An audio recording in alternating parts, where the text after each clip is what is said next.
As San Francisco voters ousted 3 school board members who some parents accused of putting progressive politics way before the needs of students. More than 70% of voters backed the recall of each member, including the city's Democrat mayor.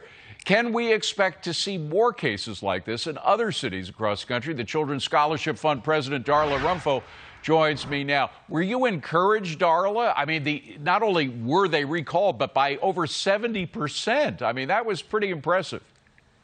It was very impressive. And yes, I think wokeness has met its match, and the name is parents. But I wouldn't automatically assume that what happened in San Francisco and earlier this year in electing Governor Youngkin is just going to roll out over the country. If you read the articles, it took a lot of work on the behalf of parents.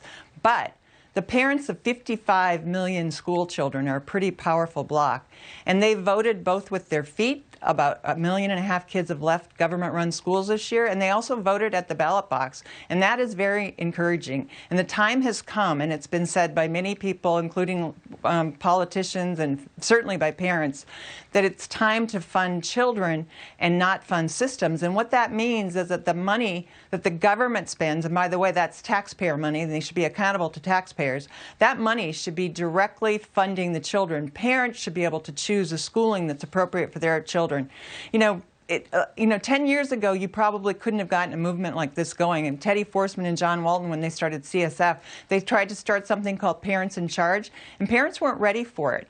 Because they thought their schools were okay. But now parents have seen what's happening in their schools, and they are more than ready. Well, as you've said in the past, I mean, the pandemic, one good thing that it did was pull back the curtain and show parents what was going on in the classroom with all this remote learning. You mentioned the money that's been spent in COVID bills on K through 12, and it's enormous. Close to $200 billion in the 3 different COVID bills that we passed so far. And yet, this kills me. We have teacher shortages all over in places like Tennessee, New Mexico, Iowa. They're having severe teacher shortages. Where did that money go if not to hire new teachers? Who knows where the money went? I think some of it hasn't been spent yet. It certainly didn't go. Parents know that it didn't go to open up the classrooms. I mean, how tone deaf is it to not even consider the needs of the children? And in San Francisco, they were worried about renaming schools when the schools weren't even open. That's why you have parents up in arms. They're tired of this, and they should be tired of it. How did our schools become so taken over by the woke crowd? Well, when you don't give parents, the first educators of their children, when you don't give them the right to hold schools accountable, when you don't have school choice, when you have the government runs all the schools. We need more schools run by other than the government. And the only way we get there is school choice. And you'll like this, David. G.K. Chesterton said, it's not that Christianity has been tried and found wanting, it's that it's never been tried. Well, school choice has never been tried. Right now, we only have 4% of children who, during this pandemic, could have taken the money that the government spends, the taxpayer money, and could have taken that to a private school. We have more kids that are homeschooling now and going to charter schools, but we need more money flowing places other than to government-run schools. Now, school choice, a lot of people might not know what it means. Very briefly, I think it means you would be able to take the money that you spend now through your taxes on schools and take it to the school that you prefer. Has it worked out before? Have we had an experiment of school choice locally? Oh, we have a great experiment in Florida.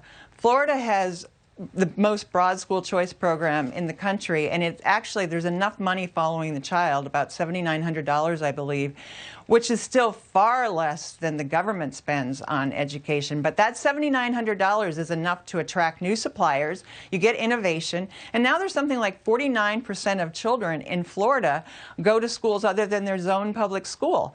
And that's result of the grades have gone way up, test scores have gone way up. It's been great. You have all kinds of, even in the government-run sector, you have a lot more competition. So people may choose to still go to a government-run school, but they'll be better for everybody. Competition works even in schools. It does. And by the way, Virginia's playing that out as well. So we'll see how that works out. Darla Romfo, I should mention, Children's Scholarship Fund has put 300,000 needy kids in scholarship programs at schools. So congratulations for your work. Good to see you again, Darla. Thank you so much, David.